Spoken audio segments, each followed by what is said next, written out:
আমাদেরকে সুরে মনে হয় দেখে আমরা কি আছে সুরে এ ধরনের যদি একজন ইয়েলো সব অফিসার যদি আমাদেরকে এ ধরনের কত গালিগালাজ বলেন আমাদের মানসিকতা কোথায় থাকে আর আমাদের কাজের অনীহা থাকবে না, আগ্রহ থাকবে। আপনাদের কাছে আমরা এই আবেদন জানাচ্ছি, আমরা যদি মানুষের বাচ্চা হই তাহলে আমরা প্রাণী সম্পদে কেন একটা প্রাণী সেবা করে থাকি, আমরা যেখানে আমরা প্রাণী সম্পদে করি তাহলে আমাদের মনে হয় আমরা গরু ছাগলের সেবা দিই, এই জন্য আমরা কুত্তার, এই জন্য আমরা সে আমাদেরকে সাহিত্য তাই ভাবে।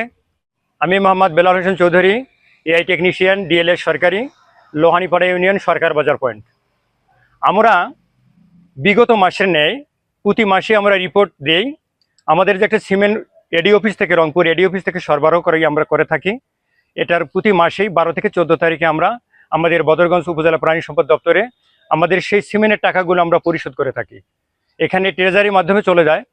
তো গতকাল আমরা এই কয়েকজন একত্রিত হয়ে আমাদের একটা সমগ্র বাংলাদেশে আমাদের লিডারশিপ যারা আছেন এআই টেকনিশিয়ান সমিতির, তাদের কথা অনুযায়ী আমরা আমাদের চলমান যে আন্দোলনের প্রেক্ষাপটে তবুও আমাদের ইয়েলো সাহেব, সম্মানিত ইয়েলো মহোদয় জনাব শ্রী স্বপন কুমার সরকারের কথা মতো আমরা কিন্তু আমাদের টাকাগুলো জমা দিতে আসি। আসার পরে আমাদের সকলেই আসবে, আমরা একত্রিত হয়ে আমাদের লিডারশিপদের কাছ থেকে শুনবো কিভাবে আমরা কোন প্রসেসে আমরা টাকা দিব, রিপোর্ট করব কি করব না। আমাদের সম্মানিত সভাপতি জনাব মোহাম্মদ ফেরদৌস রহমান তিনি আসবেন, তার সঙ্গে আমরা কথোপকথন করে আমরা আমাদের সিমেন্টের টাকাগুলো সরবরাহ করব, অফিসকে দিব। এই মর্মে আমাদের সিনিয়র বয়োজ্যেষ্ঠ মোহাম্মদ আব্দুল সত্তার, AI technician, Bishnupur UP, DLS সরকারি, তিনি যখন অফিসে ঢোকেন ইয়েলো মহোদয় অফিস সহকারী রুমে থাকেন, তখন তখন আমাদের এফএআই মেহেদি হাসান সুমন ভাইকে ইয়েলো সাহেব বলে যে তো ওদেরকে টাকা নিয়ে, সিমেন্টের টাকা নিয়ে ছেড়ে দাও। তখন সুমন ভাই বলে যে ওনারা সকলে একত্রিত হয়ে একসঙ্গে টাকা দেবে।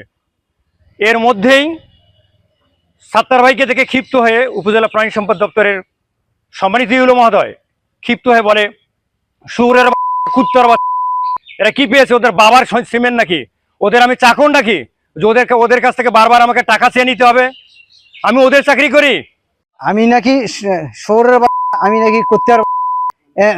বদরগঞ্জ উপজেলা ইয়েলো স্বপন কুমার স্যার আমাকে এভাবে গালিগালাজ করে। আমি তো সর্বপ্রথম আমি যখন চাকরি করি 2003 সাল থেকে, তখন উনি ইয়েলো ভিএসও হয়েছে কি না তা আমার জানা ছিল না।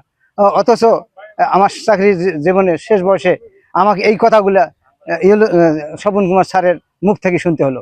এটা তো বড় কষ্টের, এটা আমি সুরাহা চাই।